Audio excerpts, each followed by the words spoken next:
Hi folks, JP here from the podcast. Just to let you all know that the podcast is sponsored by AB Entertainment, and the AB stands for Mr. Alec Beveridge. It's a DJ and entertainment business. Alex is on Facebook and Instagram, and you can hit him up through the WhatsApp for any bookings on 07845 746 092. And also folks, the podcast has taken on a new partner, and we're partnered by MCM Framing Services and Hoops Memorabilia. If you want any jerseys, or if you've got any memorabilia sitting around you want framed or anything looked after that way, contact John Mullaney, and you can get him at johnmullaney0971@gmail.com, or contact him on his mobile 07835 072 582. And here at the Unrestricted View, we hope you're all enjoying the content, and if you are, please like and subscribe. It's free to do so, and also share amongst your Celtic family as well. Hail, hail from all of us.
Good evening, ladies and gentlemen, and boys and girls. Welcome back along to the Celtic Unrestricted View. It's myself, JP, once again, back fresh from this morning. Sorry I've not had a wee change for you. I just decided to stay the way I was. Wee bit of change of decor for you, though. I've been a moving broadcaster today, and I'm joined with my right-hand man, and Danny McGlynn's grandson, as you can see, and Mr. Ryan Clifford. How are we, mate? That's probably the best thing you've ever said to me, mate, so I'll take that. I've been called a lot worse in my time, mate, so I'll take that. No, I'm good, mate. Like you said, we're on yesterday this morning, so back on again tonight. We can talk a bit more, obviously, what happened the weekend, and obviously, as the title says, with Brendan Rodgers been stopped by the PFA, and obviously DAIZEN MAEDA. He's back on the grass, mate. Not that type of grass. The actual football grass. Might help him. Might help him, aye. That might be what he's been doing to help him, who knows? Somebody's been giving him some of the Scottish cuisine. But no, I'm good, mate. Hope you're well as well. Hi, I'm good, mate. Hope you're well as well. And obviously, a wee bit warmer outside now, mate. Obviously, the weather's looking a wee bit better, so that's obviously positive as well for everybody who's watching as well, everybody in Scotland. It's a bit of a positive, mate, when you wake up and it's sunny, mate. So, all good. I'm looking forward to the chat yourself, mate. Hi, thanks, mate. That's probably one of the nicest things you've ever said to me, to be honest. No, that's a lie now. That's a lie now. We're being nice to one another, folks. Do you see this? Do you see what happens with Big Alan's knowing, by the way? No, I'm good, mate. I'm sorry I left you on your Sweeney Todd last night. Like I says to everybody this morning, I had the Dookie Argyles. I can say that now. I don't know what to say that this morning. You know, I don't know what to use that phrase this morning, but yeah, I think it was one of the 24-hour things. So I'm glad that's passed. I feel back to my normal self again and back to fighting fit, should I say. But as you said, Ryan, we're on for another wee chat tonight because a couple of wee things. One being Brendan's, by the looks of it, he's been snubbed by the PFA. Others have been as well, but we're a Celtic podcast, so we've just got to talk about Brendan. I don't care about other managers. And then obviously we'll have a wee chat about Maeda. Like you says, he's back on the grass, and hopefully that does him a world of good, to be fair. They can get back running a bit and then he does best, annoying people. But Maeda's probably one of the players, Ryan, you can literally say he gets a rubbery green. He's been really lucky with injuries, to be fair, as well. Lucky. Obviously, considering the way he runs and how hard he works, I'm actually surprised he's not done more damage to his hamstring and previous, because even, again, I can only talk from my experience. I was quite nippy and quick, and I was lucky that I didn't do that, but I had wee tweaks here and there, and it does happen to players who are quick, especially these days, because these guys are the level they're playing at and the speed they're running at. It's scary compared to guys at low levels, etc. I know the guys at low levels are still playing at a good level and it's still high intensity, but when you go and play with even against St Mirren and Hearts, Celtic, there's still the level just goes up. So no, listen, mate, it's good to get him back as quick as he is back. Obviously, the manager said that he thought it was, well, he didn't actually say it, but we kind of got the impression that he was out for the season, and that was the season finished, which was a wee bit of a blow for us. But now he's back training. Whether or not he's in the squad for the weekend or he's on the bench, it's just a bonus that he'll be back for the I know every game's big now in the season, mate, but you would like to think you would go to the weekend, go and get the result, and then you've got a massive derby game against them across the water, which having him fit is massive, because we all know there's a certain player that can't stand him, and the fact that when he's playing, I think he'll be slating quite not as well on that night, shall we say. No, I don't know who that individual is, and that individual felt the Rafi be my head. He'll be feeling very disappointed that this is happening. Say the line. Angry bells in the motor. Couple angry bells, aye. Couple angry bells in the motor. It's one of the best things I've ever heard, I know, by the way. You've got to wonder why would you even phone and make an absolute... Why would you do that? You know what I mean? I don't know, but see when you... see when you go into these forums, and you need to be prepared. You need to have something in your head that you're going to say, no just dial your phone and then have a brain fart. You know? Was there not a guy a few weeks ago? No, he was greeting down the phone, nearly greeting. Aye, more or less. Aye. I think he did a bad day. Was that no because they never won their game at home? Aye. That was meant to be the game we were supposed to win. Aye, that was meant to be the game. That was meant to be the game. It's seen as the other line. Aye. Brilliant. Couple of wee comments before we get into the chat. Good evening, Thomas. Hope you're well, pal. Jerry Burns also. Evening all. All right, JP and Ryan. Jerry was at the wind up with you earlier, Ryan. He's wanting me to get Liam Scales on here, mate, and not tell you and that putter. He says he wants to see your face. No, actually, Jerry, I had a conversation with JP about that this morning. Listen, I'm happily... Anybody who we've criticised on me, I'd happily say, listen, this is what I think what you're playing, but tell me why I'm wrong. Tell me. I'd happily, JP, I know I'm not just saying that for the sake of it. I think it would be interesting for any guy you've criticised for them to come on and say, listen, I think you've been unfair. Well, tell me why you think I've been unfair. Tell us what you think is... Because I think that'd be a good chat. And listen, that's what football's all about, opinions. It's no... Like I said last night, when you criticise a player, it annoys me on social media that people think that you're it's personal or whatever. Like I said last night, there's reasons why people at games get annoyed or people criticise players. Like I said last night, it's one, you've got standards at the club that you want to see the best players at your club. Yeah. Two, when people at that level make silly errors and basic errors, it's very frustrating. And three, when you keep saying it week in, week out, and you're paying decent, very, very decent money to see a bit more quality, of course, go, mate. Baby straight. No, Jerry, it's not you, mate. If you look at Twitter, Jerry, you'll see a lot of people, especially when I talk about Jerry, don't back down. Don't, Jerry, don't back down. You need to double down. Don't back down.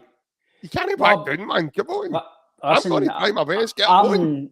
Even people, even like Carter Vickers, he get criticised last week because of the goal and other things, but people are saying Liam Scales, we all know Alistair Johnson should stop the cross, but you've still got a long way to defend that, and the two of them are just about his fault. There's a great point. Hold on, Ryan. There's a great point, by the way. There's a great point. They also get 5-year deals, I know, by the way. Well, let's be fair, Taylor's not got a new deal yet, so I might start talking about him again. Gregor would give me a wee text off MEMROBILIA. Last night when you were on, mate, and you're going to be bugged. Maybe it works the other way as well, because we're bugged if these guys are hearing you and they're going, right, I need to up again. But ST's got a good point there, by the way. But like John says there, the comment there, that's what we want. See, if we criticise players, we want them to come out and go, right, okay, I'll prove he's wrong. Because let's be fair, look, any football player who says they don't get to see or they don't hear of criticism, then I think they're killing themselves on, because social media these days and the whirlwind about it, players will get told. They'll probably get told in the dressing room. I seen some people last night. Or obviously they'll say it's a joke away. Oh, by the way, him on that podcast or him on that paper or that pundit said this about you. Yeah. You got a day about it. And I know maybe I laugh at a joke, but I think for me, JP, it annoys me in social media when people think that it's... Listen, me personally, I don't criticise players for the sake of... See, if I was going to do that, I criticise people for making one bad pass a game. You can't do that. The reason why I criticise players is because when you're consistently seeing it on a weekly basis, it's really annoying. It's really annoying as a fan when you can't go in the park and actually do it. You've been there yourself, mate, especially when you played football. You see things on the park and thinking, Jesus Christ, why don't you just do that? I know at that point in time, it's hindsight and it's at a quicker tempo. I get that, JP, but it just annoys me when people think that when you criticise players, that you can't criticise players. That's your job. I don't want to say it's your job as a fan, but that's your opinion as a fan. I'll never say to somebody, I'll say I might not agree with your opinion, but that's your opinion. As much as it might be wild as hell, that's your opinion. It's free speech. Listen, I remember guys were booing at Larson when he gave the ball to Chick Charnley. And then he scored an OG versus FC Tyrol in Europe for us the following week. Like I says, mate, I just he scored in that game, Ryan, but he scored an OG that night as well. I just think the fan base, mate, when you criticise, like I said, there's criticising players and then there's been abusive. Saying a guy's not good enough or he takes too many touches or a guy doesn't be physical enough, that's no abuse. That's just pointing out facts that you see. Being abusive is calling me your ref and this or that and this and that. It's totally different. But Francis is joining us tonight, Ryan, and he said earlier that we've caught him out tonight because we're on early. Right. But obviously Francis doesn't do his due diligence because we've put on the socials and we put it in the community of a YouTube channel. So he's just stuck himself in there, I think, Ryan, because the man himself that looks like Graham Souness says that Scales is not a long-term answer to our defence. He'd get crucified in Europe again. I don't care what anybody else thinks. He's mince. Francis, don't put that on Facebook, Francis. You'll get criticised. Don't do that. You know what, though, Francis? I like mince. I like mince. I like mince Scottish for my dinner. You put a pepper and salt on it just to add flavour to it. Well, there you go. You know, I like mince. So, again, it's choose your words carefully, mate. I think, see what Mark says. I know what he's saying. I know what he's saying. I know what Francis is saying. But he did pick, by the way, pick up a man of the match award in Europe this season. Like I says, mate, I know, but I don't want to spend. Like I says, I'm not going to criticise. Yes, Mark. Yes. I'm not going to spend. I'm not going to sit and give any player, like I said last night, to the end of the season, no matter what they do, unless it costs us the league or a point in a game. I'm not going to sit and I've done it all season, mate, to certain players, and like I said, I don't want to. That's a big shout, by the way. That's a big shout.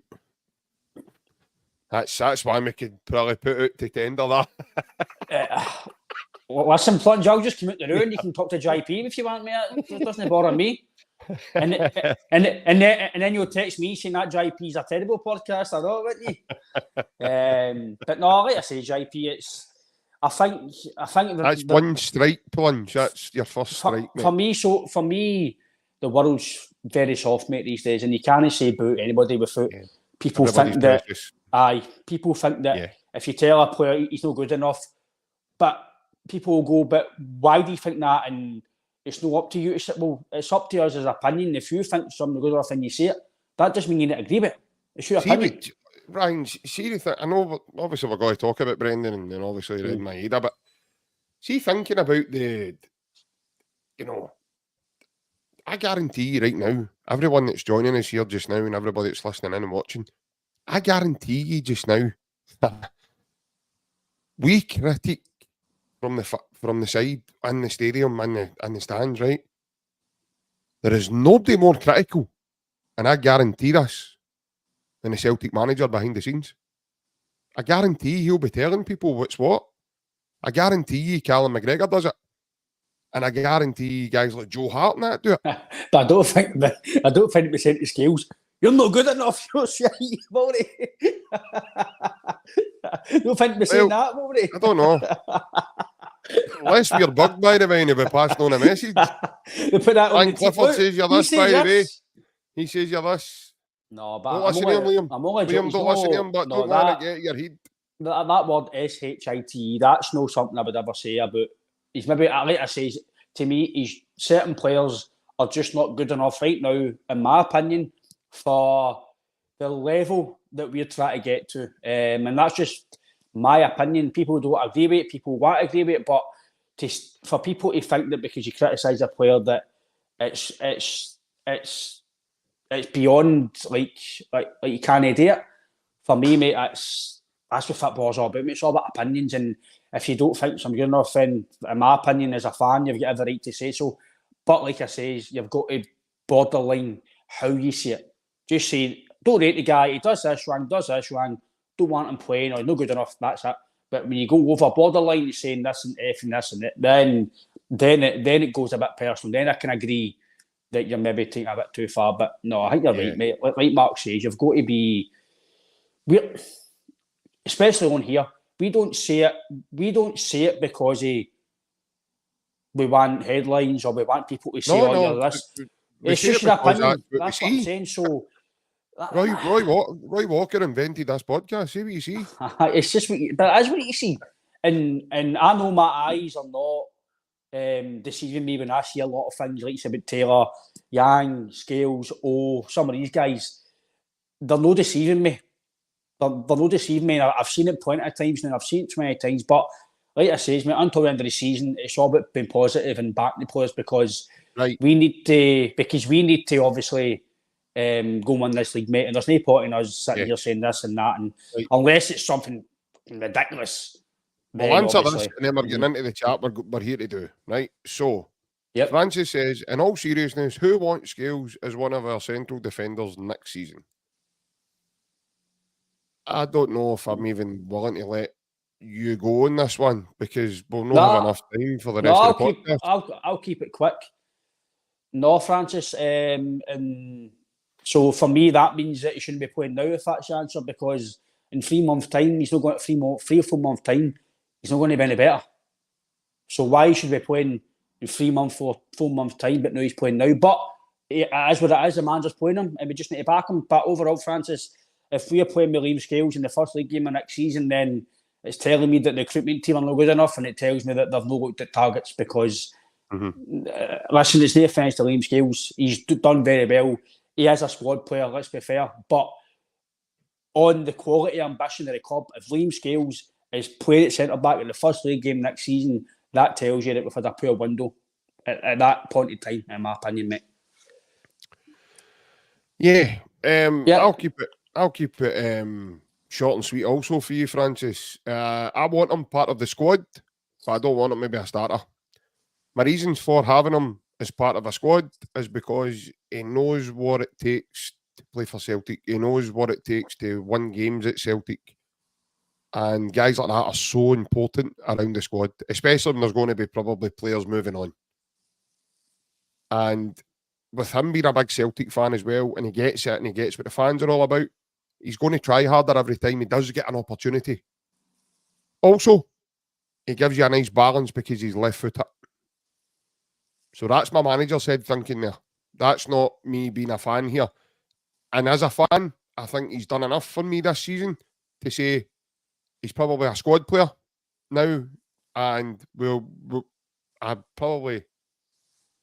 not a gambler, but I'd put some money on maybe a £5 or a £10 on it, happening that a starter's brought in next season. I do think we'll move into the, we'll move on, and somebody else will come in and play there. Now, whether that's Mike Narodsky or I think Lagerbielke will get moved on, Ryan. So I think it might be someone else that will come in from outside that will come into the club. But I do want him as part of I think he'll be important to the squad, if that makes sense. The same way James Forrest's been important, the same way other guys like that have been important to the squad all along. I do think you need to keep some sort of continuity there. And Scales will be better for his experience this season. That's 2 full campaigns now. He's almost played nearly every game, give or take 1 or 2. So he's now classed as a season pro now, because he's playing at that level. Right, Ryan. Obviously, Brendan has been snubbed by the PFA.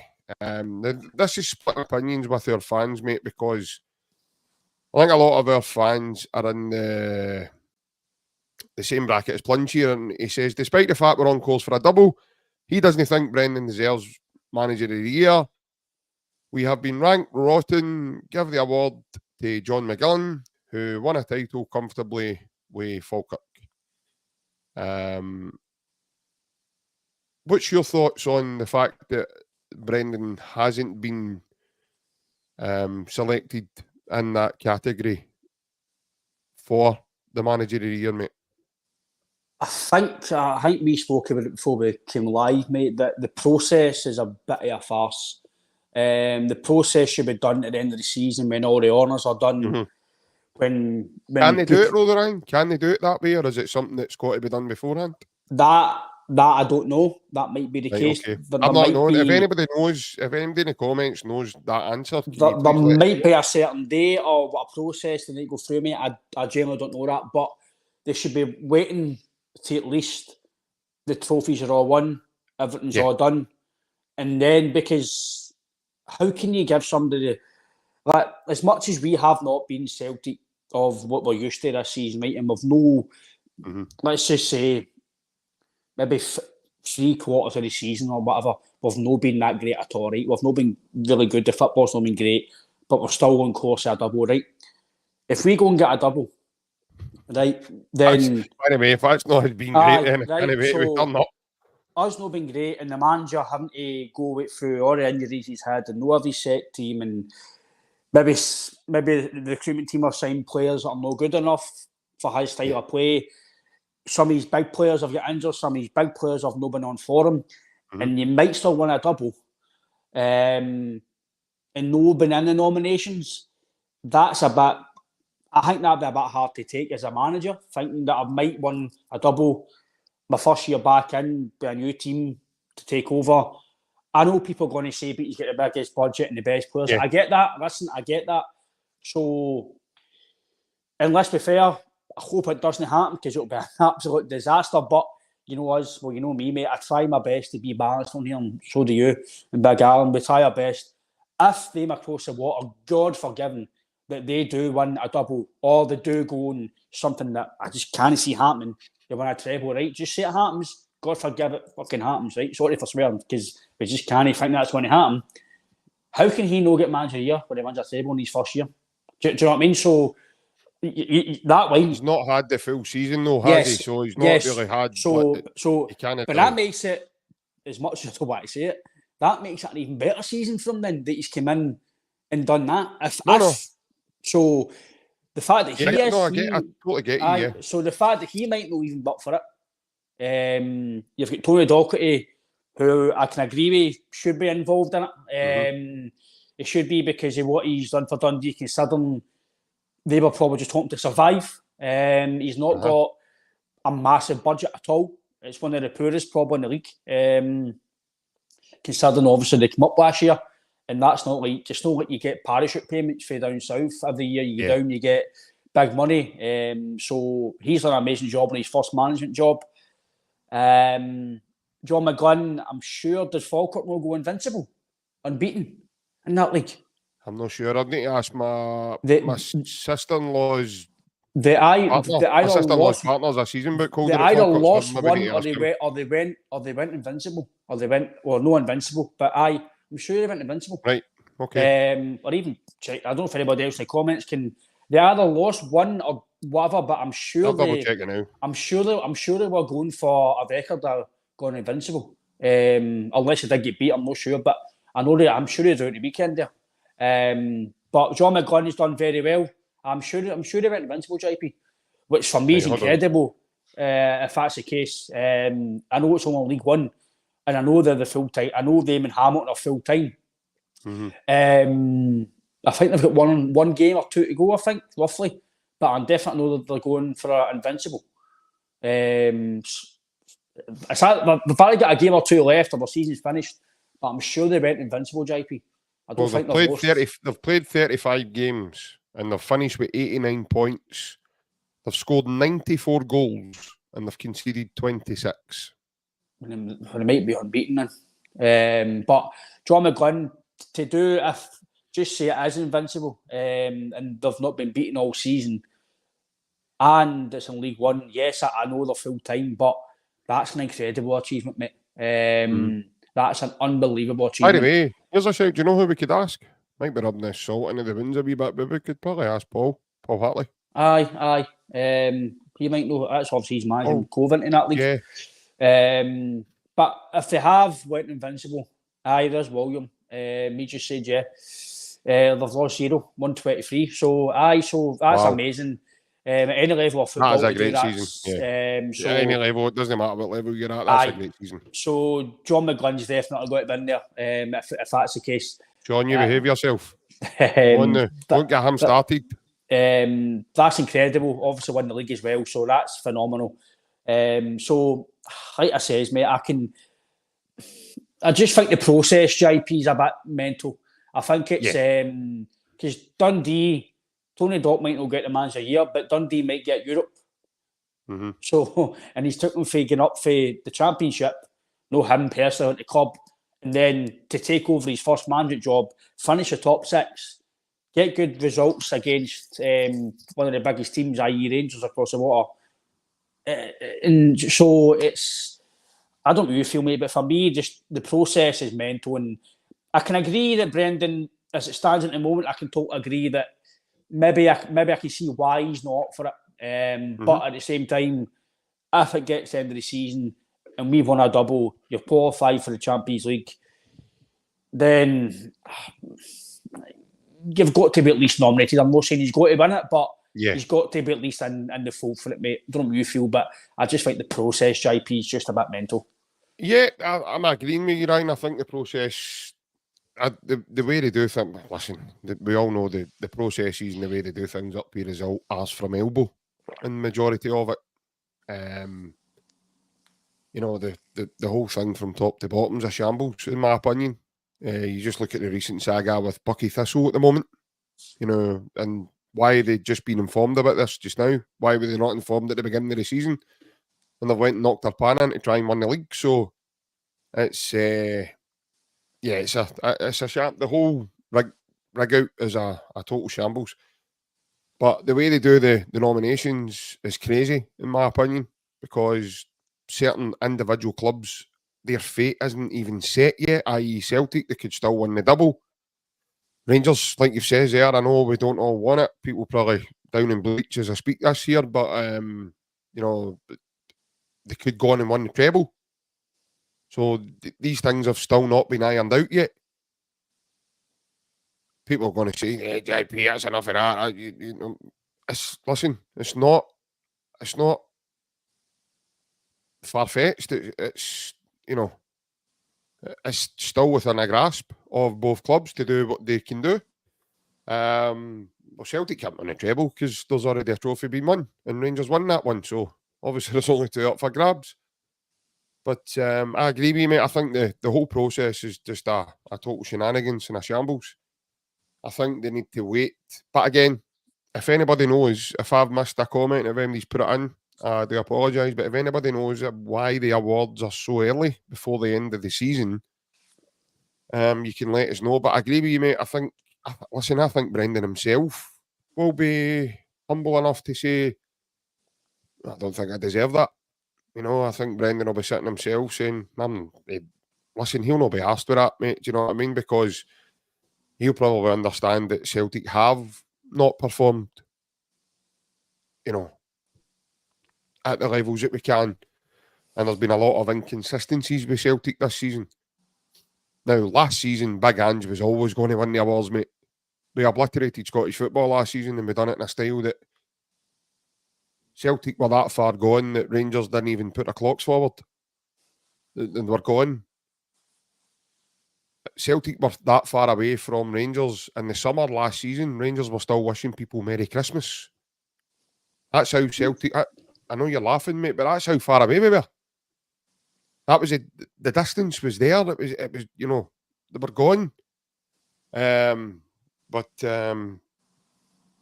No, I don't think Brendan does deserve the award, mate. I think there's other managers there that have worked tirelessly. You know, you could argue Stephen Robinson. Was it second year in a row now he's took St Mirren to a top 6 finish? That's a big achievement for them. These teams have got low budgets. You know, these teams are working on a shoestring budget. Tony Dock, another one. It's good to see Tony sitting in the Green Brigade on Sunday there. It was quite fun. He took his suspension to head and went in with his own crowd. It was nice to see that on Sunday. I couldn't believe he was singing Hail Hail when his team had. That's sweet. He had no equalised. He celebrated. He does OG. He had Shea Doolan playing in his phone. That's what he was. Shea Doolan he was listening to Big Shea. Big Shea was singing "God Bless This Lovely Land of Mine." A wee man. I seen him nodding his head in the stand, man. I'm like, he's listening to something. He's listening to the Irish Rover or something like that. He was listening to something, definitely. But no, as I said, it's well, that's plunge. That's why he never took the. Well, this is what I've been told. That's why he never, when McInnes was lined up for the Rangers job. Apparently, that's the reason he never went. I don't think Tony Dock could go, personally. I think that's what scuppered it. I'm sure that came out, Ryan, didn't it? That sort of get made public knowledge at the time. Haven't a clue, mate. Haven't a clue. I'm sure that get made public knowledge at the time. But yeah, as I said, I think there's other guys in the frame that are fine. I'm fine with that, Ryan. I'm totally fine. You know, I think these guys are in the frame for valid reasons. You look at John McGlynn, that's a great achievement, mate. Mm-hmm. Unbeaten the full season.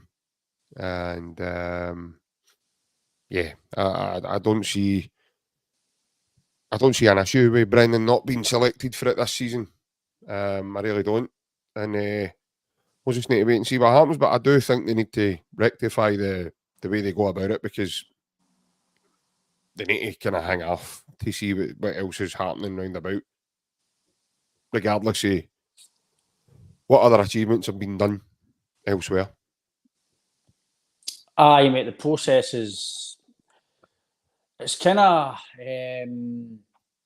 it's cutting people short as well, because how can you say somebody's a manager right now or the next week or so when everything's not tied up and you don't know when people, where they're finished, who's won what? And so again, I don't know if there's a set date they need to do it. I don't know, but like I say, you've said it before, that it's no the only thing that they can't do properly, mate. So I don't know, mate. I just don't get the process. Stephen Robinson's done very well. St Mirren, they've done very well against them across the water the weekend. Probably another day could have won the game if it wasn't for a world-class performance with Jack Butland, who again, Should have got a red card as well for his knee. You could probably say that, mate. Yeah, probably should have, especially if Jan. Oh, you're looking at it back. I mean, I actually thought a booking's fine, but see when you watch that back, his right knee's coming up. Although like I say, if that was Jan and guys, other people have done it, so the referees have got to be consistent. Let's be fair. See, when guys, see just the way football is now, the rules. Every tackle's scrutinised to hell now. It's even myself. Any wee foul, I'm shouting for free kicks, and 10 years ago or 15 years ago, it's never a free kick. It's but on Stephen Robinson, with St Mirren, he's done really well. Like he says, he's not on a great budget. Also, he's considering the budget and some of the players he's got. The boy is it McMenamin out wide. He's had a good season as well. I think he's Irish as well, non-Irish, one or two of them. Who? McMenamin, the winger. It's a forward. I think he is Irish. Yeah, they signed him from, was it Derry City? I think so, mate. That league. Yeah. He's done well. Derry City in a pre-season friendly. I think I'm guessing part of the deal. I'm guessing that might be part of the deal, mate. But yeah, I think his teams have also been hard to beat. And these teams are always hard to beat. Doesn't matter if it's Motherwell or St Mirren. Another day, he could have got a result the weekend there. So it's always a tough place to go under Stephen. So he's Stephen teams. But I think if I was to put my hat on somebody right now, I think it would be out of Tony Dock or John McGlynn. I think for Falkirk to go invincible, I know they're full time and a majority of part-time team league. But some of the part-time players are only maybe playing there due to maybe family things or work commitments, or maybe they're getting older and they want to go down the league for experience to maybe wind down a bit and give guys experience or to follow up project. There's a certain manager saying that they've, since the new year, they've took more points, they've had more wins and more dominating football displays. The baldy Belgian Bill. We'll need to actually bring out a new bit of food added to the order now. The baldy Belgian bun. The baldy Belgian bun. The bun. By the way, you could be looking at a few. Instead of the chocolate bun and Lidl, we can get the baldy Belgian man. Just picking up with the checkout. I don't want to get the code for that, mate. I don't speak Belgian, but no, I think for me, if I was to say who was to get it, JP, I think John McGlynn's got a massive case. The fact that he's went, let's be fair, Falkirk have not got another full time, but they might, between them and Hamilton, they'll probably get the biggest budget in that league. But it's not like they've went and signed guys for 500 grand and £1 million. They've still had to work within their means, and they didn't go up last season with full time. So it's not a foregone conclusion. So for me, John McGlynn, I think he would be disappointed if he wasn't maybe getting it, because to go invincible, JP, and then win the league, I think that's an amazing achievement, and up to the championship next year. But it's really good you mentioned about the Bucky Thistle, because we've not really spoke about it on here. For me, the SFA, the pyramid, whoever's dealing with all this, the hierarchy of the leagues, whoever puts out information at the start of the season, whatever, the telling teams at the start of the season, if you've got any ambition to go and win leagues, etc., and you might qualify, you might get through the playoffs, etc., this is what you need. Why wait to the end of the season after these guys have worked so hard, probably getting up work shifts, maybe getting up time with their families, maybe some have had new babies born and have to miss that because they've had to play football. There's loads of things at part-time. There's a shout for that earlier in the season, wasn't there? With a certain maniac that's kicking about nowadays, and there's a lot of babies, and there's a baby boom in the squad or something there. Instead of the dogs barking, the babies were crying. But I think it's quite unfair. Yes, maybe Bucky Thistle should know about it, JP, but the cry was shut up that way. But for me, Bucky Thistle, it's a shame for him. obviously, who knows if obviously East Kilbride have got a very good team for that level, JP. So I think East Kilbride would have been favourites to beat Bucky, and then obviously now I think it's either Stranraer. By the way, we're early doors now. Early doors on a Tuesday night. We're getting comments on last Stephen Kennedy. Now, Stephen Dolly, I hope your missus doesn't watch this, by the way. By the way, what a shout that is, man. That was worth interrupting any conversation. I don't know if that's a compliment. Is that why they call it 2 for Tuesday, Stephen? Aye.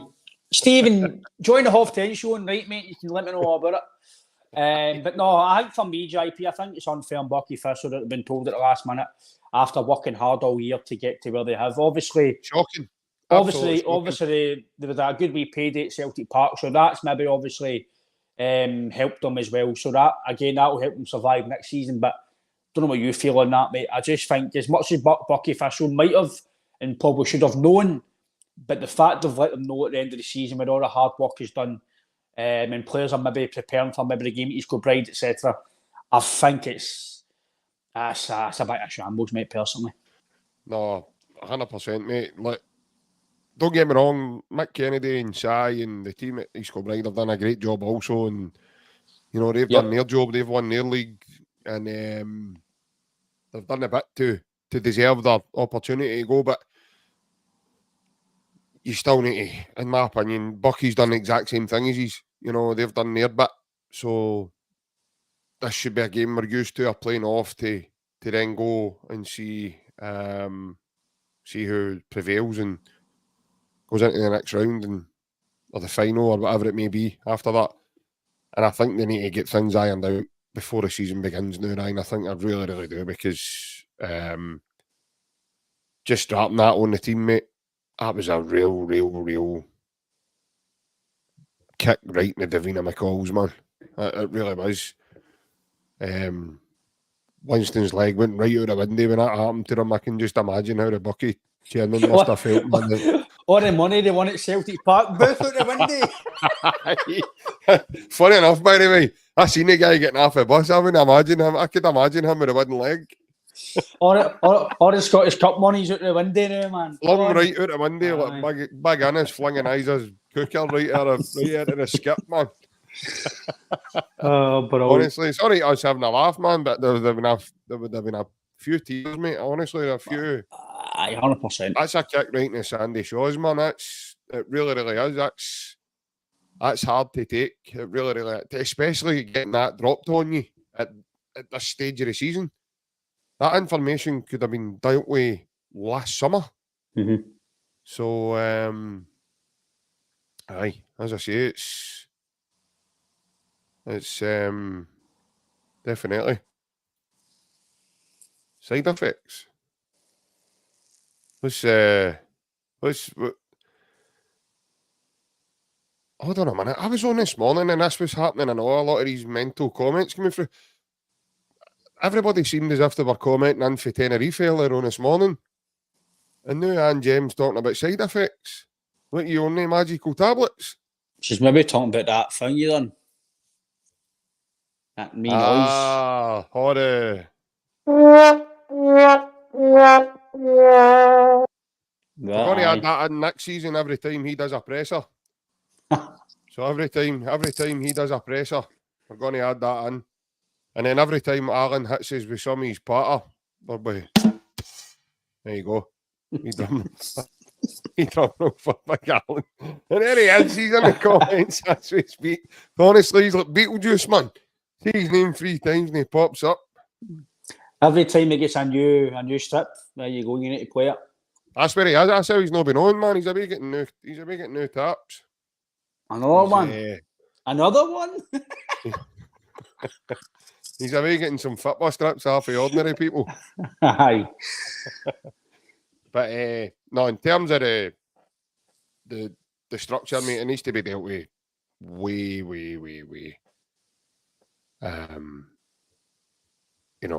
Way early in the season. You can't be dropping that on teams, mate, at the end of the season and saying, right, you've got a nail sticking out your fence, you're logging through. That's shocking, Ryan. That's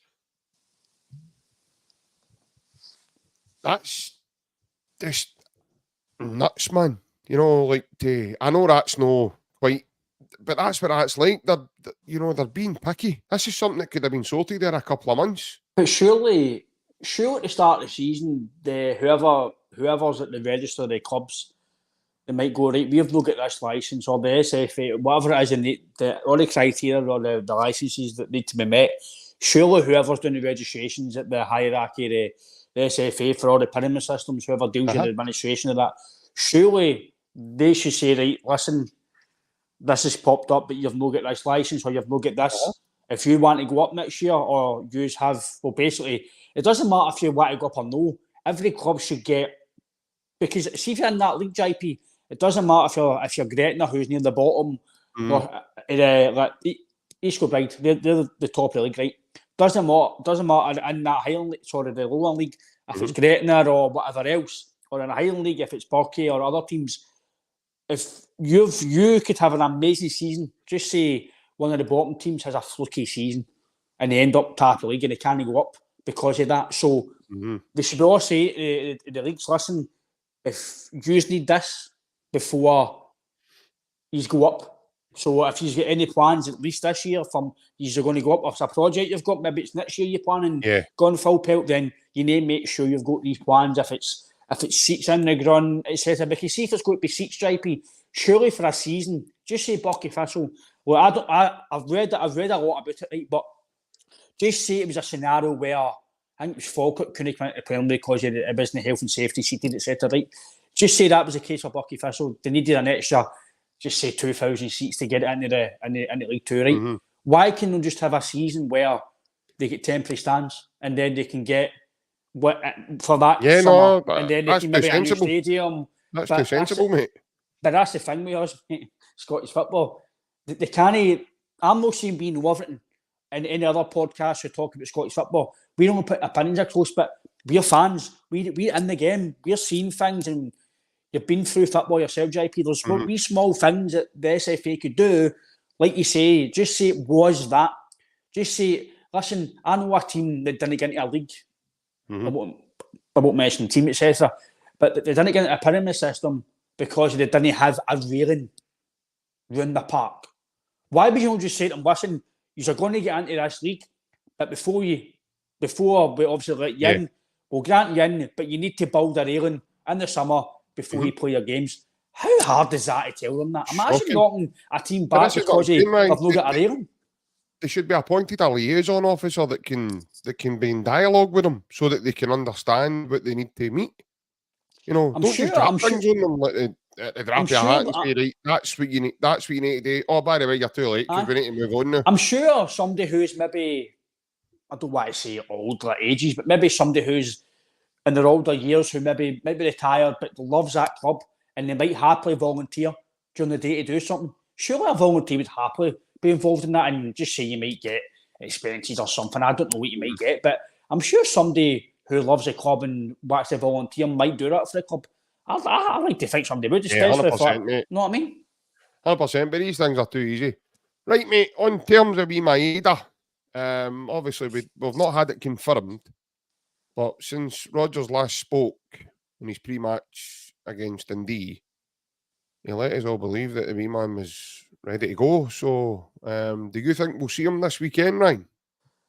Possibly for the bench. I think it's wise. Maybe no. I think you would rather maybe put him on the bench, yes, but only play him, I think, JP, if need be. Do we really need him against Hearts at home? I don't think so. I think we've got enough. We should have enough in our locker to go and beat Hearts at home. With Kuhn, Palmer, as much as I don't rate Yang, even if it's Yang, they should be good enough. Or Forrest, even at the matter of fact, they should be good enough to go and beat Hearts at home with a full crowd on their case to go and get a result, and not on their case, but a full crowd there to support them and go and help them on and strive them on. So I think he'll be on the bench, or he might even be in the squad, but not on the bench, if that makes sense. But I think he'll be there. Whether or not he plays or no, I don't know, JP, but I think it lost them to the game at Celtic Park against our rivals across the water. Because Once, to be fair with you, the conversation that we were chatting about Bucky Thistle there, it comes off the Scottish FA, the PFA, and everything else involved with Scottish board, Scottish Football Board, to do things properly. So that's why that matter was brought up there. We've been chatting about Celtic all night, mate. So it was relevant to what we were speaking about in terms of Ryan talking about the structure and the way to do things and how the PFA awards are given out before the end of the season. That was relevant to what's happened in the recent news of Scottish football and the SFA. Sorry, Ryan. I think it'd be good to get him minutes, JP, at least something off the bench. But I think another weekend of maybe recovery and rehab, and then maybe a more intense week of training next week into the game, obviously at Celtic Park against them across the water. So I think that's maybe I'm maybe just thinking of, I'm no one to do it again, because if it's his hamstring, if he does it again, he's probably finished for the season, and we don't want that. But again, it seems to be that his body's, like I say, these guys his body must be really, really fit, mate, and he's done his rehab ridiculously well to come back so early. But is it we don't want to rush him back, JP, because we've seen it with McGregor. He doesn't look fully fit. It might be the case that Rodgers is saying he's ahead of schedule when really he's maybe just had to play him just to make sure. Maybe it's mind games. He's maybe doing it just to go over the line. To just, like we said a few weeks ago, when you see guys like Vickers, Hatate, Kyogo, McGregor in a tunnel at Ibrox, right, here we go. But they don't know he's fit or he's no fit. But just the fact his presence is in that tunnel, it's make you think. So, but like I said, mate, I think he'll play. Knowing him, he want to play, but I think the medics might be listen to the gaffer, sports science, listen, maybe on the bench, see how we go and go for there. But I think that's the way I would play it, mate. I don't know what you feel, but I think just to be on the safe side, put on the bench, let him do the warm up, let him be back involved, and then see how the game plans out. And if need be, you've got him to come on and help him towards the end of the game. Yeah, I still don't know if he's fit. I'm the same as you. I don't know if that's going to get confirmed or not. Big Sutton reckons it's mind games with Brendan, just letting people know that there might be a chance, there might not be a chance. He kind of changed it because he done a single interview with Sky, just him on his own, and I think it was Matt Benstead that was with him, and he was chatting to him about Maeda, and he says, he reckons he'll see some part of the remainder of the season, but then in his presser, he let us all believe that no, he'll be back next week, and so we kind of still don't know whether he's going to start or whether he's not. In my opinion,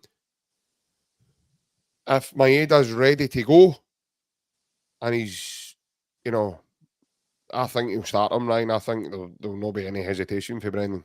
I think, that, like I've said before, mate, he's a massive weapon for Celtic.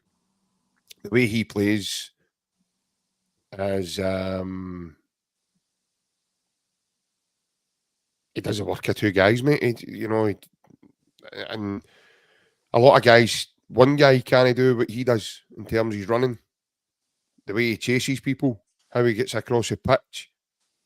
See, even just all this nonsense about he's not got a finished article and an end product, and he's not done this and he's not done that.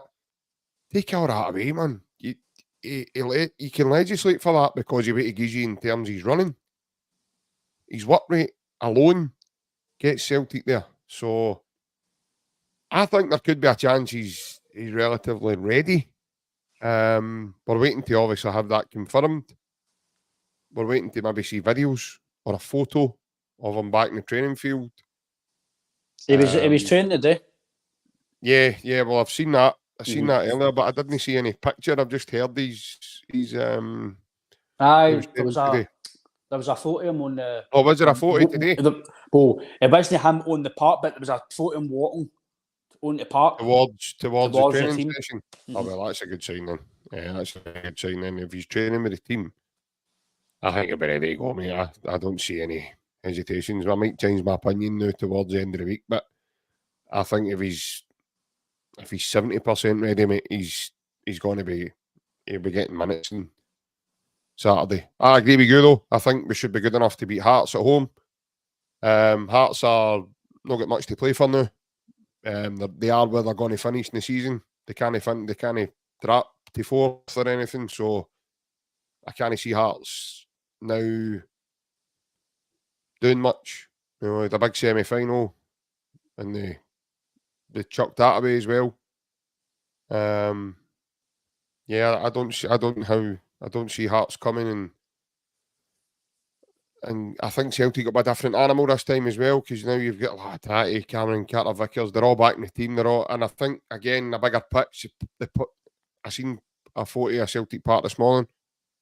Now that looks impressive, the pitch, and that's not one of the pitches you go. Dundee looked impressive before we went there, and then they stepped on it and they were like, what's going on? And feeling as if somebody was shaking the ground from underneath them. That's not what Celtic Park's all about. Celtic Park will be slick, mate, and a wee bit of rain would be nice as well, just before the game, no during the game, because I've got to go there and be part of that on Saturday.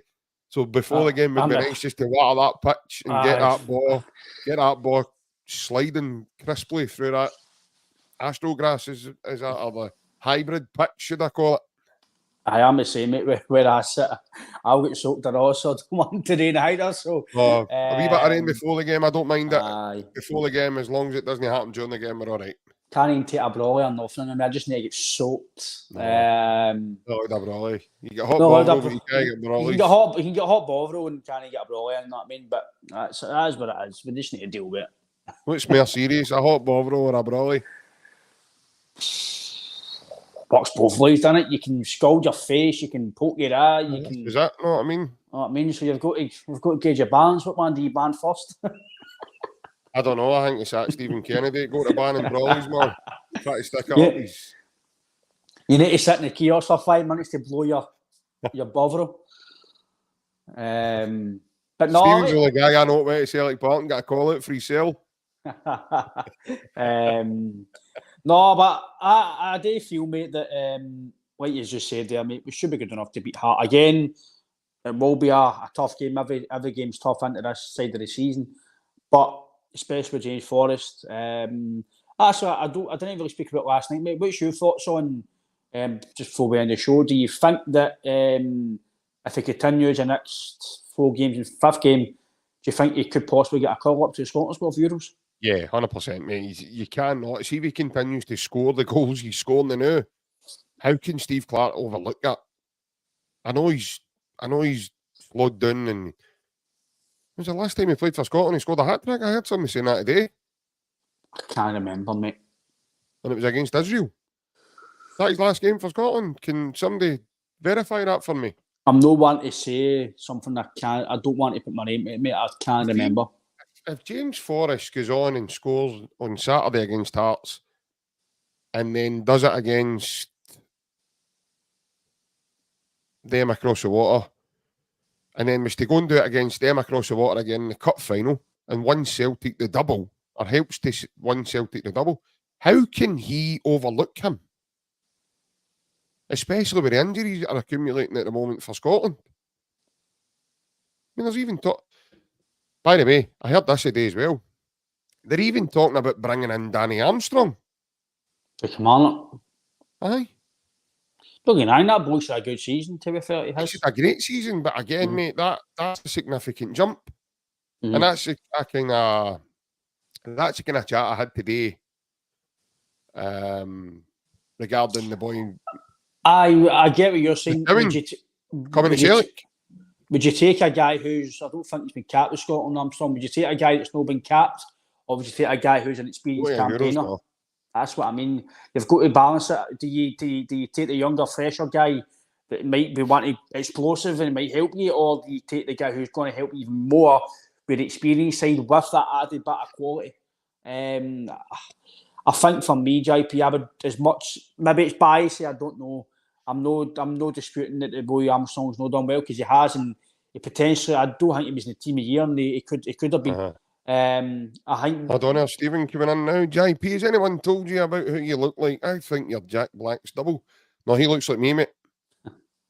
He looks like me. I think you've Potentially, I think you would need to go with experience because you've got I wouldn't say it's the toughest group ever, but it's not the easiest of group either. Obviously, with Germany as well in the first game. So, Switzerland are still a decent team. Is it Hungary as well? Is that right in saying? Is it Hungary we've got? So, again, Hungary, they're better than they used to be. We've seen them play against England a few times and they've been decent. Scott, listen, you've watched us enough now, mate. We just talk about a lot of debates, mate, so that's one of the debates. I've called Bovril or a sharp Brawley. I don't know what one you want to ban first. Called Bovril and sharp Brawleys. But I think you're right, mate. I think, like I says, I might not be his biggest fan, but his experience in that type of scenario, I think it would be vital, mate. Like I says, would I be surprised if C Cup overlooked him? No, really, because some of the guys he's overlooked in the past. I know if he's Ryan Gold playing well in the past, he's Johnny Russell playing well in the past. Lewis Morgan and all. Lewis Morgan. You've had America. Henderson was playing in the Serie A every week. Was it Empoli or something like that he was playing with? Yeah. And didn't get a sniff. So, but I think the fact that Forrest plays with Celtic, I think that's what gives him advantage. It's the same with them across the water. See guys like obviously when Patterson played with Rangers, the only reason he was playing at that team was because he was playing with Rangers. Because he's obviously now he's with Everton and he's injured now, but that's the reason why somebody it's to do with the team as well. You play with and the boy McCrory's been in Scotland teams and never played for Rangers, Harley. And he can't even get a game of fives with Rangers. So that's what I'm saying. So now, by the way, this is going to sound people are going to think I'm nuts here, right? But Scott Bain's a second choice to Celtic, right? I know he's not good enough to play for Scotland, right? I get where you're coming from, mate. But how can the guy who's the second choice of the champions no get a sniff, not even get on the bench, not even get a call up? But the guy who's third choice or second choice at Rangers, who are not the champions, get in before him. I'm not saying he should, by the way, because he shouldn't. But if that's what he's going to do, then there's other players who are going to say, well, how come he's got a call up? But we have got a lot of more options now. We did years ago now, with all these international rules, JP. But well, the thing is as well, I mean, I've seen, is it Harvey Barnes? He's another one that's been sort of linked to be coming into the fold somewhere. I don't know what you feel. We had a conversation about that. Don't know what you feel on it, but my stance is, as much as some other guys have worked hard and they should be gone, see if Harvey Barnes says, aye, I'll come, I want to play with Scotland. See if Harvey Barnes is going to come and he's going to be available and he's fully fit. You've got to take him, mate. Any chance at all that you can get past the group stage, or any chance you can get any advantage to help you, then he's a quality player. He's playing. It's a strange one with the other lad at Newcastle, wasn't it? When he came in and he kind of feigned injury and then his name? No. Was it Elliot Anderson? Is that him? Aye, that's it. Aye. He got brought in and he kind of came and I didn't like the training. That's for me, JP. You're not ready to like the training, mate. You're ready to play international football. I don't you feel like JP? I don't know Elliot, so it's just an observation. I think it's bullshit. Personally, I think it's absolute crazy. You don't turn up. You don't want to play with Scotland. No playing because I didn't like that drill. I didn't like that training. You're there to play football and on big tournaments or big competitions or big games. You're not playing with Scotland just to train.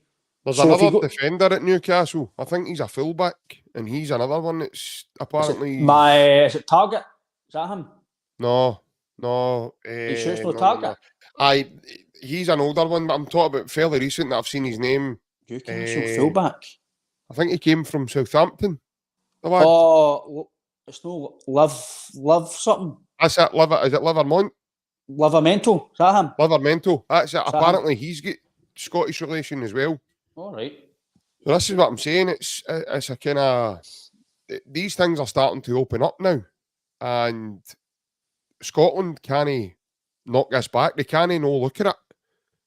I don't know where Steve Clark's, try to do his due diligence now because the team's starting to get injuries and things like that are happening, Ryan. But obviously, I know we're going to finish up, mate. But just in terms of that, I think that these options need to be looked at And James Forrest is certainly one of them that I don't think you can overlook, mate, if he's done well between now and the end of the season. No. And here's another one for you as well before we go. As much as he might not be playing either, but injuries at right back, surely Ralston's a shoe-in to be in the squad. Surely. Yeah, I would have thought so, yeah. No, you know me, I'm not his biggest fan. A lot of Celtic fans aren't they? He is your second choice, but Hickey's maybe injured, Patterson's injured. Who else can play right back? I can't mind anybody off the top of my head. Who else can play right back? But he's playing with Stone Graz, so still a decent team.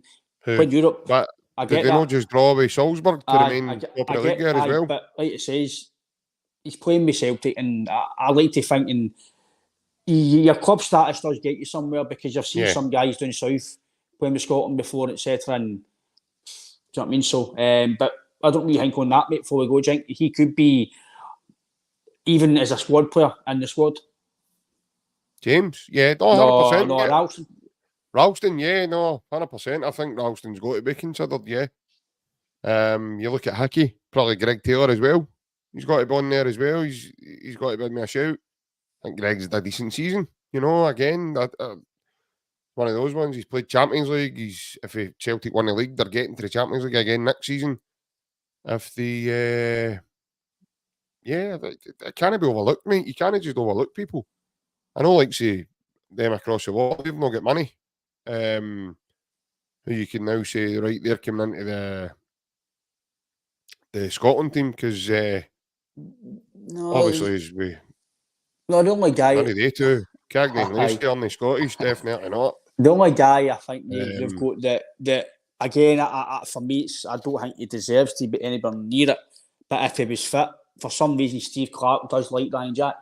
He's picked him a lot in his squad, so you'd think if Ryan Jack was fully fit, maybe no now because he's not played a lot of the season. But if Ryan Jack was fit, he potentially could pick him. I don't agree with it, but Steve, like I say, you know yourself, JP, once you're in these squads, unless you do something ridiculous in terms of your form or you're injured, you're kind of going to be in the squad unless something's said, or I think that's something that I think you'll agree as well, mate, that once you're in these squads, unless your form dramatically drops or there's a word between the manager and the club, the international manager, you're normally always picking no matter what, aren't you?